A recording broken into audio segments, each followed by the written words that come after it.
Vă spunem bun venit și astăzi la ascultarea Evangheliei Domnului nostru Iisus Hristos. Cuvântul pe care îl vom citi astăzi și vom vorbi din el este din Cartea Maleahi.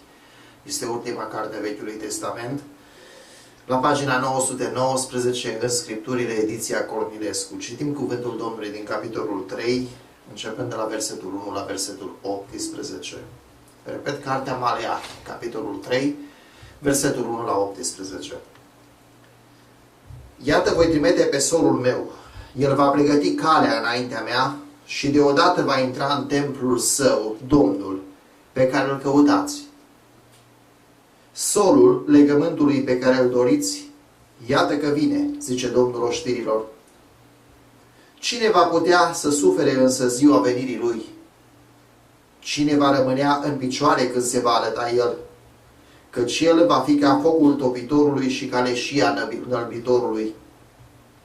El va ședea, va topi și va curăți argintul, va curăți pe fiii lui Levi. Îi va lămuri cum se lămurește aurul și argintul și vor aduce Domnului daruri neprihănite. Atunci darul lui Iuda și al Ierusalimului va fi plăcut Domnului, ca în zilele cele vechi, ca în anii de odinioară. Mă voi apropia de voi pentru judecată și mă voi grăbi să mărturisesc împotriva descântătorilor și preacurvarilor, împotriva celor ce jură strâmb, împotriva celor ce opresc plata simbriașului, care asupresc pe văduvă și pe orfan, nedreptățesc pe străin. Și nu se tem de mine, zice Domnul oștirilor, căci eu sunt Domnul, nu mă schimb, de aceea voi, copii ai lui Israel, n-ați fost nimiciți. Din vremea părinților voștri, voi v-ați abătut de la poruncile mele și nu le-ați păzit. Întoarceți-vă la mine și mă voi întoarce și eu la voi, zice Domnul oștirilor. Dar voi întrebați, în ce trebuie să ne întoarcem? Se cade să înșele un om pe Dumnezeu cum înșelați voi? Dar voi întrebați, cu ce te-am înșelat? Cu zăciuielile și darurile de mâncare. Sunteți blestemați câtă vreme căutați să mă înșelați tot poporul în întregime. Aduceți însă la casa visteriei toate zeciuielile ca să fie hrană în casa mea. Puneți-mă astfel la încercare, zice Domnul oștirilor, și veți vedea, dacă nu voi deschide zăgazurile cerurilor și dacă nu voi turna peste voi belșug de binecuvântare și voi mustra pentru voi pe cel ce mănâncă lăcusta și nu vă va nimici roadele pământului și vița nu va fi neroditoare în câmpiile voastre, zice Domnul oștirilor. Toate neamurile vă vor ferici atunci, căci veți fi o țară plăcută, zice Domnul oștirilor. Cuvintele voastre sunt aspre împotriva mea, zice Domnul, și mai întrebați, ce am spus noi împotriva ta? Ați zis, degeaba slujim lui Dumnezeu. Și ce am câștigat dacă am păzit poruncile lui și am umblat triști înaintea Domnului oștirilor? Acum fericim pe cei trufași. Da, celor rele merge bine. Ei ispitesc pe Dumnezeu și scapă. Atunci și cei ce se tem de Domnul au vorbit adesea unul cu altul. Domnul a luat aminte la lucrul acesta și a ascultat și o cartere de aducere aminte a fost scrisă înaintea lui pentru cei ce se tem de Domnul și îi cinstesc numele lui. Ei vor fi ai mei, zice Domnul oștirilor, vor fi o comoară deosebită în ziua pe care o pregătesc eu. Voi avea milă de ei, cum are milă un om de fiul său, care îi slujește. Și veți vedea din nou atunci deosebirea dintre cel neprihănit și cel rău, dintre cel ce slujește lui Dumnezeu și cel ce nu-i slujește. Amin. Până aici cuvintele Sfintelor Scripturi din Cartea Maleahi.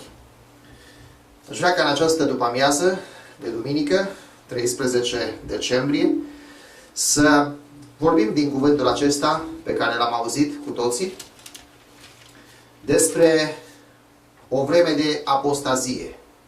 O vreme de apostazie.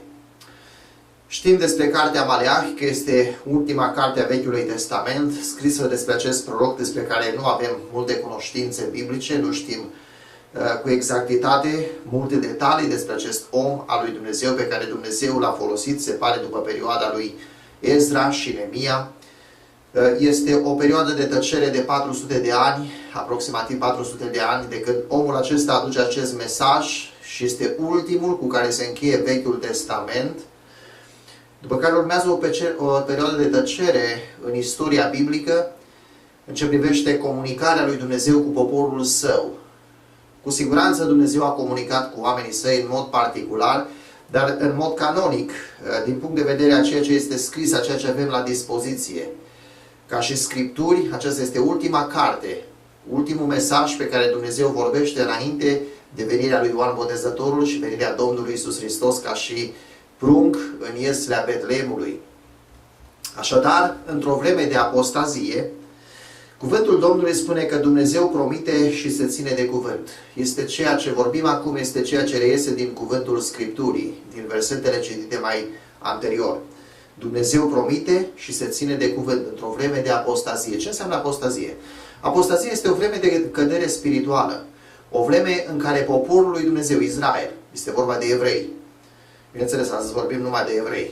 Nu vorbim despre alții. Este vorba de ei. Ei au căzut spiritual, au căzut înaintea Domnului. Au căzut în neascultare, au căzut în letargie, în indiferență, în lucruri făcute de obicei, într-o religie de altfel moartă. Așa se înseamnă apostazie, o religie moartă. Faci lucruri care te-ai obișnuit să le faci fără entuziasm, fără tragere de inimă, fără a simți ceva, ci doar că există această religie în care te-ai născut.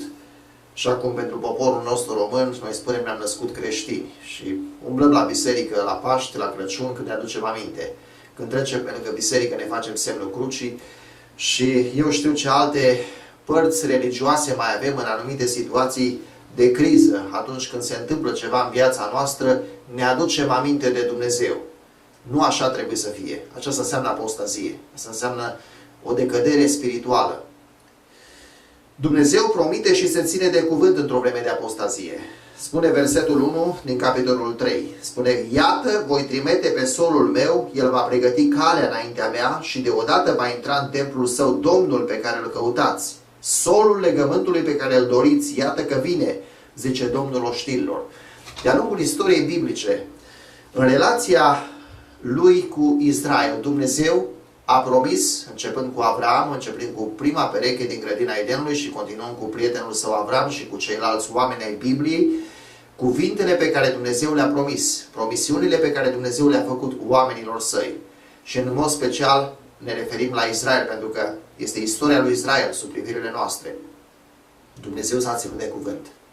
Chiar dacă Israel a fost credincios sau necredincios, Dumnezeu s-a ținut de cuvânt. Și în cartea Maleahi, același lucru este în evidență și această credincioșie a lui Dumnezeu care promite și se ține de cuvânt, pentru că El spune cuvântul Domnului că El este credincios și nu se poate tăgădui singur, chiar dacă noi suntem necredincioși, El rămâne credincios.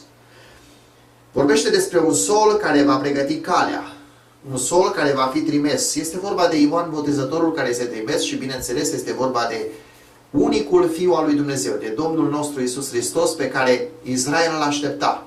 Existau promisiuni biblice, există promisiuni de la cartea Geneza și până în cartea Maleahi despre cineva care va fi trimis, despre un mântuitor, despre un proroc ca mine, așa cum spunea Moise, care va fi trimis la poporul Israel ca să-l mântuiască. Și bineînțeles, n-a fost trimis numai la Israel, ci a fost trimis pentru întreaga omenire, pentru tine și pentru mine, care suntem astăzi de față și ascultăm Evanghelia. Un sol care va pregăti calea, am spus Ioan Botezătorul, este acela care pregătește calea Domnului Iisus Hristos și Domnul Iisus Hristos este solul care a intrat în templul Domnului, solul pe care îl căutați, solul legământului pe care îl doriți, iată că vine, zice Domnul oștirilor. Nu este nimic altceva decât ceea ce Dumnezeu a spus lui Adam despre sămânța femeii. Sămânța femeii care va fi trimisă la sfârșitul vremurilor, când Dumnezeu a rânduit să trimită pe Fiul Său în lume ca să izbăvească al doilea Adam, care avea să izbăvească pe om de sub puterea păcatului, de sub puterea morții. Într-o vreme de apostazie, Dumnezeu promite și se ține de cuvânt. Dacă oamenii nu se mai țin de cuvânt, dacă oamenii continuă să practice religiozitatea lor și chiar noi continuăm să practicăm religiozitatea noastră fără tragere de inimă, am spus, fără evlavie, fără dorință sinceră, fără ceva izvorât din noi înșine, dintr-o dragoste sinceră pentru Dumnezeu, Dumnezeu se ține de cuvânt în promisiunile sale. Așadar, pentru cei ce caută și pentru cei ce doresc, care, bineînțeles, au fost și sunt puțini la număr, așa după cum este dovada biblică. În același verset, în cuvântul Domnului, spune, în partea a doua, zice, solul legământului pe care îl doriți, iată că vine, zice Domnul oștirilor. Și mai întâi spune, va intra în templul său Domnul pe care îl căutați, și în a doua parte spune pe care îl doriți. Cine au fost aceia care l-au căutat? Dacă privim în Evanghelii, au fost puțin la număr oamenii aceia care l-au căutat. Găsim niște magi din răsărit care vin la Ierusalim, care îl caută pe Iisus. Găsim pe Maria care poartă pe pruncul Iisus și pe Iosif și, bineînțeles, nici ei n-au o înțelegere totală asupra ceea ce se întâmplă în viața lor, vor înțelege după aceea.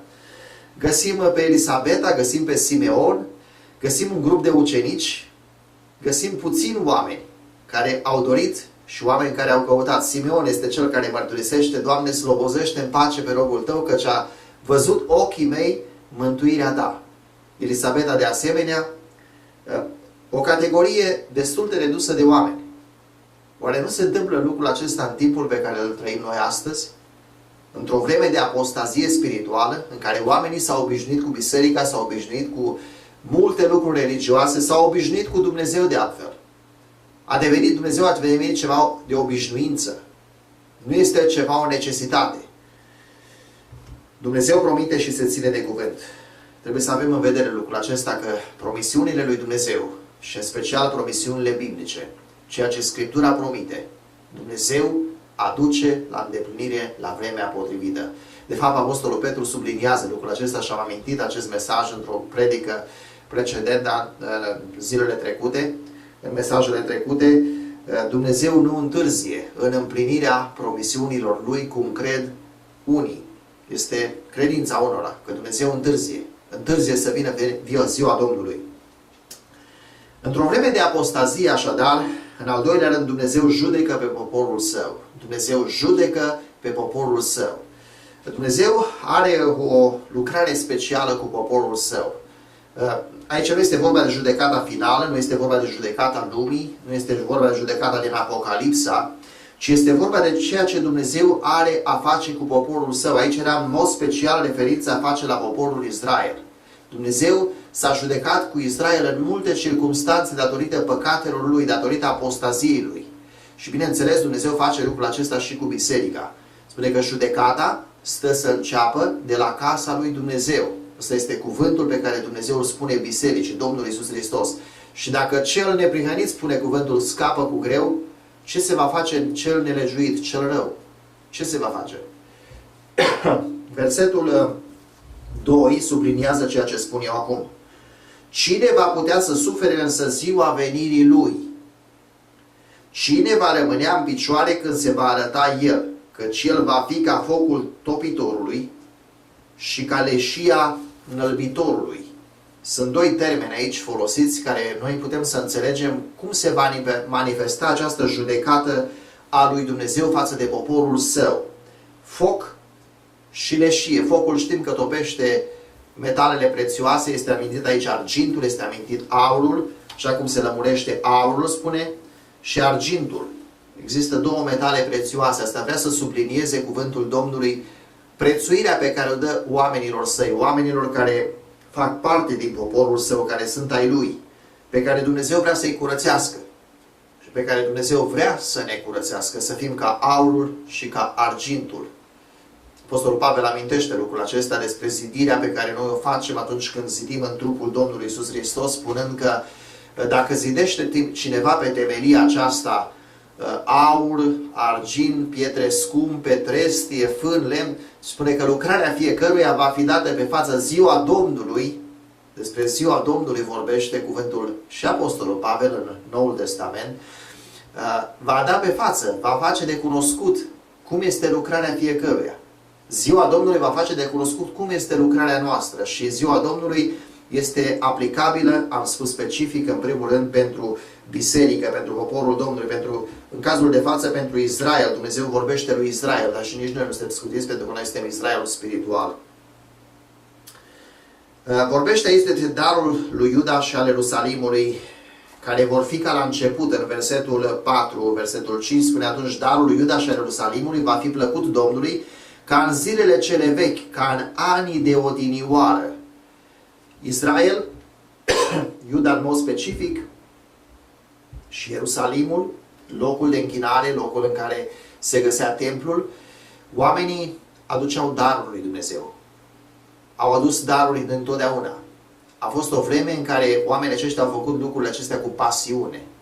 Aduceau darul lui Dumnezeu de bunăvoie și cu toată inima, cu bucurie, daruri legănate, daruri pe care le aduceau preoților, daruri pe care le închinau Domnului la templu, prin care lucrarea de la templu avea continuitate. Însă lucrul acesta peste timp, datorită decăderii spirituale a clasei leviților, a celor ce se închinau Domnului și făceau această slujbă, datorită apostaziei care a apărut la templu, oamenii au încetat să mai vină cu bucurie și să se mai poarte în felul acesta față de Dumnezeu. Dumnezeu, a spus, într-o vreme de apostazie se judecă cu poporul său. Vorbește aici despre faptele săvârșite. Ce fapte are Dumnezeu de condamnat în poporul său? Aș spune, lucrurile acestea ar trebui să fie găsite la cei de afară, la oamenii care nu cunosc pe Dumnezeu, și totuși ele sunt găsite la poporul lui. Le găsim în lăuntru. Le găsim la cei ce ar trebui să aibă cunoștință de Dumnezeu. Le găsim la noi. Lucrurile acestea sunt triste. Versetul 5, Maleah 3 spune: mă voi apropia de voi pentru judecată. Deci ca Biserica Domnului, ca Israel să nu fie judecată împreună cu lumea. Dumnezeu se judece cu el înainte. Există o judecată pe care Dumnezeu o face înainte. Și probabil că ne așteptăm să fie undeva în istorie. Nu, este acum. Este aici. Judecata lui Dumnezeu se săvârșește aici și acum, în timpul vieții noastre. Apostolul Pavel în Corinteni vorbește Corintenilor, când le vorbește la cina Domnului, spune că mulți dintre voi sunt neputincioși, bolnavi și nu puțin dorm. Datorită cărui fapt? Datorită păcatului, datorită fără de legilor care erau în biserică, adormire spirituală. De fapt, cuvântul spune acolo: mulți dintre voi sunt morți, pentru că mureau atunci când se apropiau de cina Domnului într-un chip nevrednic. Lucrul acesta este real. Este real. Mă voi apropia de voi pentru judecată și mă voi grăbi să mărturisesc împotriva descântătorilor. Ce caută descântătorii în biserică? Se pare că avem duhuri străine care s-au furișat, s-au strecurat. Și cu siguranță s-au strecurat în poporul Domnului. Duhuri și manifestări străine, demonice, care nu au nimic a face cu prezența Duhului lui Dumnezeu. Descântători. Nu știu cu ce se ocupă ăștia, nu știu ce fac, dar știu că la noi în România existau oameni care făceau descântece, făceau fel de lucrări din acestea care aparțin vrăjidoriei, care nu are nimic a face cu lucrarea ce face Duhul Sfânt, descoperirea pe care o dă Duhul Sfânt. Mă voi grăbi să mărturisesc împotriva descântătorilor și preacurvarilor. Mă spune că ăștia îi putem să-i găsim în altă parte, îi găsim în afară. Ce caută ăștia în biserică? Ce caută ăștia în poporul lui Dumnezeu? Ce caută ăștia în Israel? Între oamenii care trebuie să cunoască pe Dumnezeu, să slujească lui Dumnezeu, împotriva celor ce jură strâmb. Probabil că ați întâlnit din ăștia. Împotriva celor ce opresc plata simbriașului. Se vorbește mai tot timpul de oameni de genul acesta. Și în Israel existau din belșug. Există oare și în bisericile noastre oameni care opresc plata simbriașului? Plata lucrătorilor? Oamenii pe care îi angajezi cu ziua și care nu-i plătești? Oamenii care nu le dai salariul care li se cuvine? Nu le dai ceea ce ai promis? Le oprești cu vicleșug, adică cu fel de prefăcătorie și fel de atitudini care nu potrivesc cuvântul lui Dumnezeu, sunt înșelați?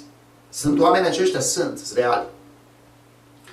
Pe cei ce nedreptățesc asupresc pe văduvă și pe orfan. Dacă vezi pe cineva care nu are autoritate, care nu are pe cineva care să ia partea, să ia apărarea, omul acela este nedreptățit. Vorbește aici de variații de dreptate, asupritori, nedrepți, lipsiți de empatie, netemători de Dumnezeu. O categorie întreagă pe care versetul 5 o prezintă aici: căci eu sunt Domnul, nu mă schimb, de aceea voi, copiii ai lui Iacov, n-ați fost nimiciți. Dumnezeu nu manifestă judecata lui uneori sub privirile noastre, în modul în care noi am dorit să o manifeste. Uneori ni se pare că Dumnezeu este nedrept, Dumnezeu nu vede. Dar din cuvântul Domnului vom vedea că Dumnezeu vede și Dumnezeu aude.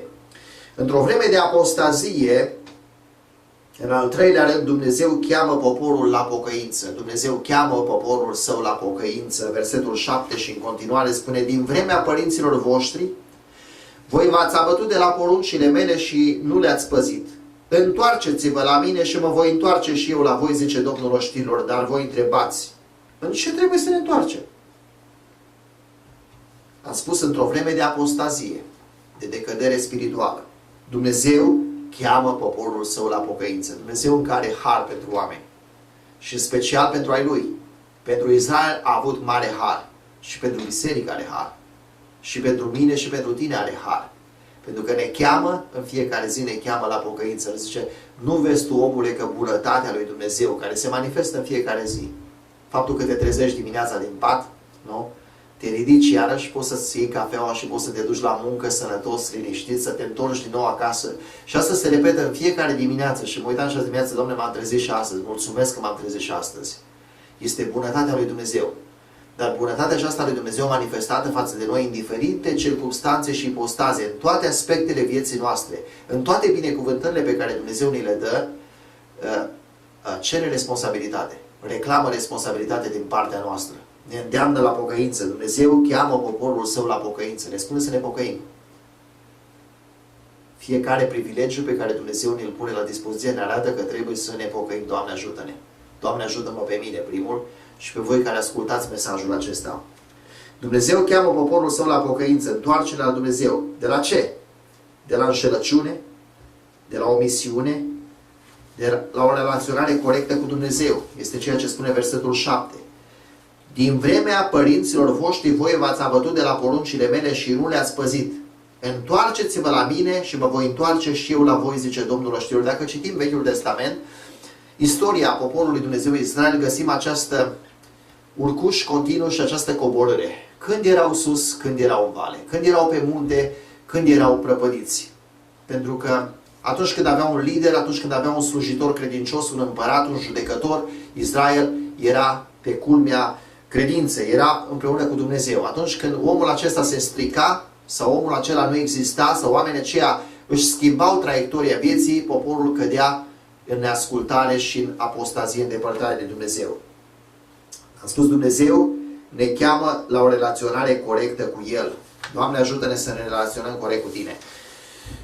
În o vreme de apostazie, vedem aici, binecuvântarea este garantată de Dumnezeu. Vorbește cuvântul Domnului de abundență în detrimentul colapsului.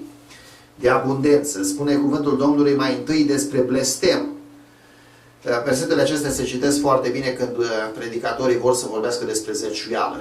Dar nu numai despre zeciuială este vorba aici. Este mult mai mult decât zeciuială. Israel avea o chemare specială și, bineînțeles, nici noi nu suntem lipsiți de lucrul acesta și noi trebuie să luăm aminte, pentru că aplicabilitatea cuvântului este practică și pentru Biserica Domnului și este bună. Spune: sunteți blestemați câtă vreme căutați să mă înșelați tot poporul în întregime. Deci există un blestem despre care Dumnezeu vorbește și care se regăsește real în viața poporului său. Israel a fost un popor binecuvântat. Dumnezeu a dat o țară în care curgea lapte și miere. Lapte și miere. Curgea miere din munți, așa. Erau stupi peste tot, ca în Arizona. Și în Arizona am văzut lucrul acesta. Am construit câteva case în care am deschis pereții caselor, curgea mierea în casă. Erau atât de mulți stupi în acei pereți de case, în acele tavane, că curgea mierea, că nu puteai să lucrezi. Am văzut lucrul acesta cu ochii mei și l-am pipăit cu mâinile mele, că a trebuit să iau fagurii să-i scot afară. Gândiți-vă ce se întâmpla în Israel. Câtă miere și cât lapte. Lapte, nu curgea lapte din munți, dar aveau vaci cu lapte, aveau oi care ducea lapte. Și era un belșug de binecuvântare, lapte și miere. Extraordinar. Dar câtă miere a fost și cât lapte a fost, așa de mult Dumnezeu le-a făcut să dispară. Să sece acest izvor al laptelui și mierea să nu mai fie. Albinele să se ducă în alt loc. De ce? Pentru că Dumnezeu poruncește și poruncește la toate lucrurile și ceea ce poruncește El ia ființă. Sau dispare în același timp. Binecuvântarea despre care Dumnezeu vorbește aici este garantată. Spune: aduceți în casa visteriei toate zeciuielile ca să fie hrană în casa mea. Puneți-mă astfel la încercare. Zice Domnul oștirilor, și veți vedea dacă nu vă voi deschide zăgazurile cerului